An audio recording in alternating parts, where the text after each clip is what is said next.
नमस्कार, मैं राजीव मिश्रा मुंबई तपास में आपका स्वागत करता हूं। आज मुंबई की सड़कों पर एक ऐसा नजारा दिखाई दिया जिसको देखकर पिछले कुछ वर्षों से जो लोग भी वोट चोरी और ईवीएम मशीन के खिलाफ एक गहन जांच की मांग कर रहे हैं, उनको बेहद खुशी महसूस हुई होगी, क्योंकि मुंबई की सड़कों पर आज मतदाताओं का एक ऐसा जनसैलाब दिखाई दिया जिसके नारों से न केवल निर्वाचन आयोग के कान की परतें हिल गई होंगी, बल्कि पूरे भारतवर्ष में इसकी गूंज सुनाई पड़ी होगी। महाराष्ट्र के सभी विपक्षी राजनीतिक दलों द्वारा आज एक मोर्चा का आयोजन किया गया था और इस मोर्चा का उद्देश्य था कि वोट चोरी और ईवीएम मशीन के धांधली के खिलाफ निर्वाचन आयोग को जागृत किया जा सके।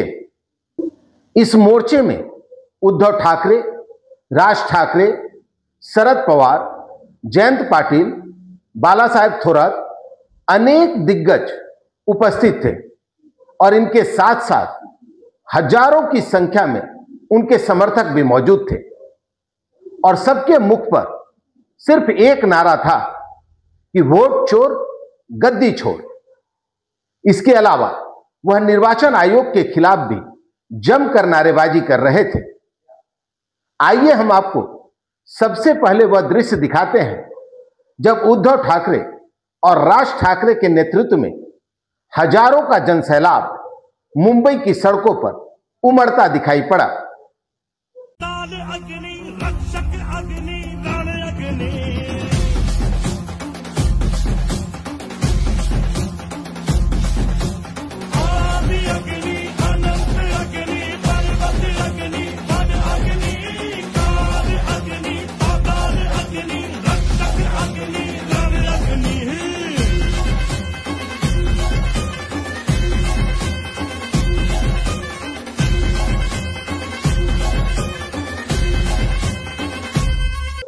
अब आइए हम आपको सुनाते हैं कि इस मोर्चे को संबोधित करते हुए कैसे राज ठाकरे ने न केवल मुख्य निर्वाचन आयुक्त ज्ञानेश कुमार के गाल पर थप्पड़ जड़ने का कार्य किया, बल्कि अपने भाषण में उन्होंने यह भी सिद्ध कर दिया कि जो ज्ञानेश कुमार यह कहते थे कि एक मतदाता का नाम कई जगहों पर होने से यह साबित नहीं होता कि उस मतदाता ने दोबारा मतदान की है, तो राज ठाकरे ने इसके जवाब में 4,500 ऐसे मतदाताओं की सूची पेश कर दी जिन्होंने दो जगहों पर मतदान किया है।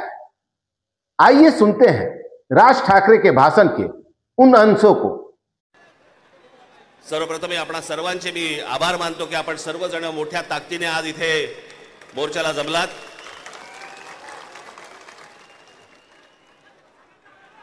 खरं तर छोटे विषय थे, काही फार मोठा विषय नाही हा।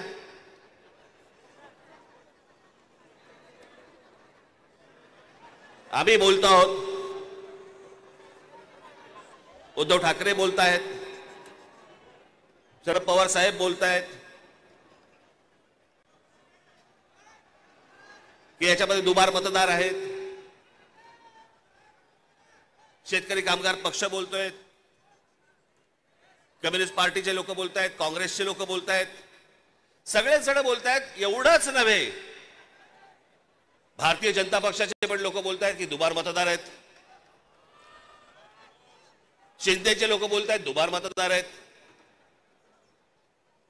अजित पवारांचे लोक म्हणतायत दुबार मतदार आहेत। अरे मग अडवलंय कोणी?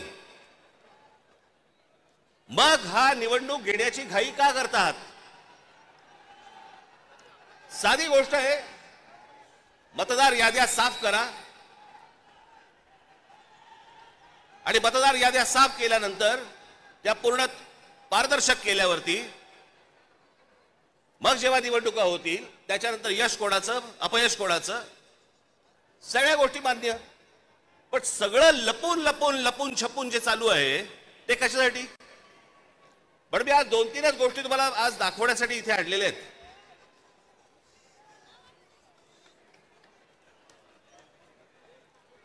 खरं तर हे 4,500 मतदार आहेत.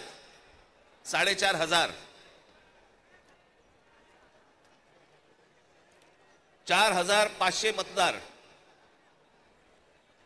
हे कल्याण ग्रामीण, डोंबिवली, मुरबाड आणि भिवंडी मधले मतदार आहेत. या इकडच्या मतदारांनी इथल्या मुंबईच्या मलबार हिल मतदारसंघामध्ये देखील मतदान केलेलं आहे. राज ठाकरे के बाद अब बारी थी उद्धव ठाकरे की, तो उद्धव ठाकरे ने भी निर्वाचन आयोग को जमकर कोसते हुए यह साबित किया कि कैसे उनके नाम से और एक फर्जी फोन नंबर से उनके ही मतदान की जांच करने की मांग निर्वाचन आयोग के सामने की गई है. हा अर्ज ज्याने अर्ज केलेलाच नाही, आपल्या नावाने ज्याने अर्ज तिकडे कोणी केला हे माहितीच नाही, त्या अर्जदाराने केलाय. आता हा अर्जदार शोधायचा कुठे? तर त्या अर्जदाराचं नाव आहे उद्धव बाळासाहेब ठाकरे. उद्धव बाळासाहेब ठाकरे या माणसाने हा व्हेरिफिकेशनचा अर्ज केलाय ऑनलाईन, जो उद्धव बाळासाहेब ठाकरेलाच माहिती नाही. त्याच्यावरती मोबाईल नंबर खोटा आहे. एक 2 दिवसापूर्वी मी बसलो होतो मातोश्रीमध्ये लोकांना भेटत. मला रवीने येऊन सांगितलं की निवडणूक आयोगाची माणसं आलेत. म्हटलं निवडणूक आयोगाची म्हणजे साधू संत येती घरा, तोची दिवाळी दसरा. आता दिवाळी झाली, दसरा झाला, हे कशाला आले? मग निवडणूक आली असणार. त्यांना बोलवलं, त्यांना विचारलं. सगळी मराठी माणसं, त्यांची काही दोष नाही, आमच्याच गव्हर्नमेंट कॉलनीमध्ये राहणारी. आणि म्हटलं बोला, काय माहिती पाहिजे तुम्हाला? नाही तुम्ही सांगा. म्हटलं मी काय सांगू, मला काय माहिती तुम्हाला काय पाहिजे? नाही टेलिफोन नंबर बरोबर आहे का? म्हटलं टेलिफोन नंबर खोटा आहे.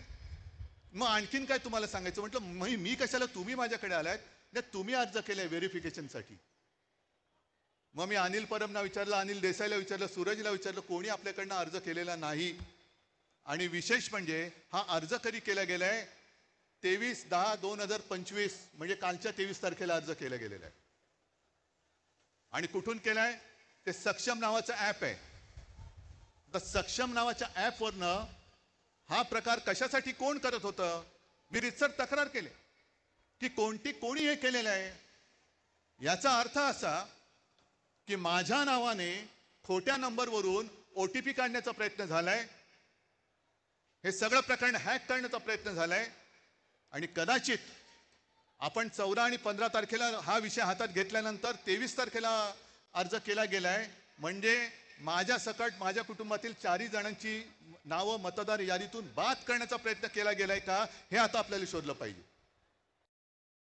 वोट चोरी के खिलाफ मुंबई में आयोजित मोर्चे के अलावा मैं आपको कुछ ऐसे तथ्यों की जानकारी देता हूं जिसकी जांच स्वयं मैंने अपने स्तर से की है.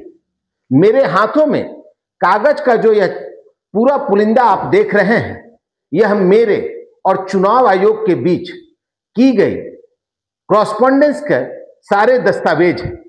हमने चुनाव आयोग को खत लिखकर यह मांग की थी कि जिस नियम के तहत आप पूरे भारत में चुनाव कराते हैं, उस नियम का नाम है रिप्रेजेंटेशन ऑफ पीपुल्स एक्ट. और रिप्रेजेंटेशन ऑफ पीपुल्स एक्ट की धारा 59 मैं आपको दिखाना चाहूंगा कि रिप्रेजेंटेशन ऑफ पीपुल्स एक्ट का ये सेक्शन 59 है, जो बिल्कुल स्पष्ट तरीके से यह कहता नजर आता है कि भारत में कोई भी निर्वाचन सिर्फ बैलेट पेपर से की जाएगी. यह उनके खुद के निर्वाचन आयोग जिन नियमों के आधार पर चुनाव कराता है, उसमें यह मेंशन है कि every election shall be conducted on ballot paper. यह निर्वाचन आयोग जिस कायदे के अंतर्गत चुनाव कराता है उसमें लिखा हुआ है.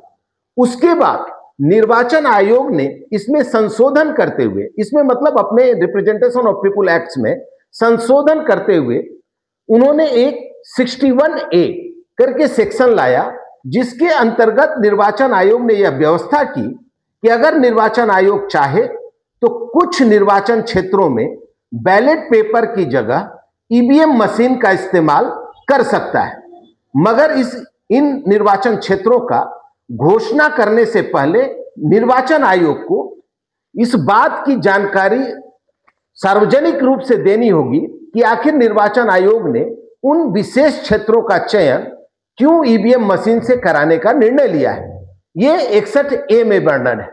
मैंने इन्हीं दोनों नियमों का हवाला देते हुए चुनाव आयोग को खत लिखा और कहा कि जब आपके यहां मैंडेटरी प्रोविजन बैलेट पेपर का है और ऑप्शनल प्रोविजन ईवीएम मशीन का है, तो फिर आपने किस कारण से ऑप्शनल को पूरे निर्वाचन क्षेत्रों में लागू कर दिया और जो मैंडेटरी प्रोविजन बैलेट पेपर था उसको सब जगह से हटा दिया। यह आपने किस आधार पर लिया?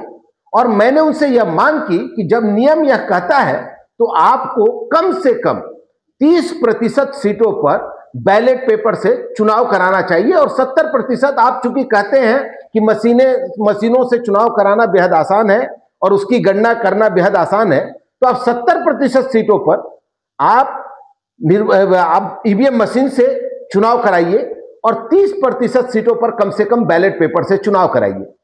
तो निर्वाचन आयोग मुझे क्या जवाब लिख करके भेजता है कि आपके इस पत्र पर, वो भी 6 महीने तक निर्वाचन आयोग कोई मुझे जवाब नहीं देता है।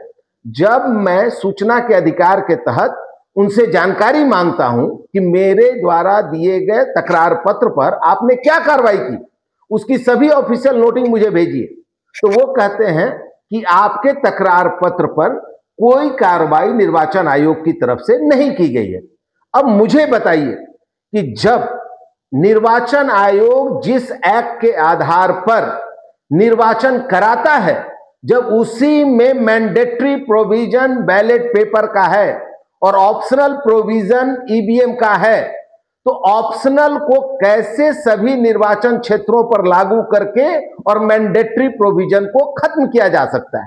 मैंने अपनी तरफ से बेहद कोशिश की कि मेरे इस मुद्दे को जो महाराष्ट्र के विपक्षी दल हैं उनको उठाने के लिए मैंने बहुत प्रयास किया कि वो मेरे इस मुद्दे को निर्वाचन आयोग के सामने उठाएं। मैंने इसके अंतर्गत बहुत सारे नेताओं से मुलाकात भी की, उनको जानकारी भी दी, मगर पता नहीं क्या बात है कि विपक्षी दल के लोग हमारी इस बात को स्वीकार नहीं कर पाए। मेरा ये बुलेटिन निश्चित तौर पे आपके लिए थोड़ा लंबा हो गया होगा, मगर इसको लंबा बनाने के पीछे मेरा मकसद सिर्फ इतना है कि जब पूरे भारत के लोग यह चाहते हैं कि भारत में लोकतंत्र की रक्षा होनी चाहिए, तो मैं जब कानून के आधार पर यह कह रहा हूं कि बैलेट पेपर मैंडेटरी है और ईवीएम ऑप्शनल है, इसलिए ईवीएम को ऑप्शनल ही रहना चाहिए, मैंडेटरी खत्म करके ऑप्शनल को मैंडेटरी कर देना, वो भी बिना कानून में संशोधन किए, यह पूरी तरीके से यह बतलाता है कि निर्वाचन आयोग स्वयं अपने ही कानून का उल्लंघन कर करके अभी तक जो भी ईवीएम के द्वारा सारे निर्वाचन क्षेत्रों पर चुनाव कराया जा रहा है, वह अपने ही नियमों को मोड़ करके निर्वाचन आयोग अवैध तरीके से इस निर्वाचन को करा रही है। तो इस बुलेटिन में बस इतना ही। अब मुझे दीजिए इजाजत। नमस्कार।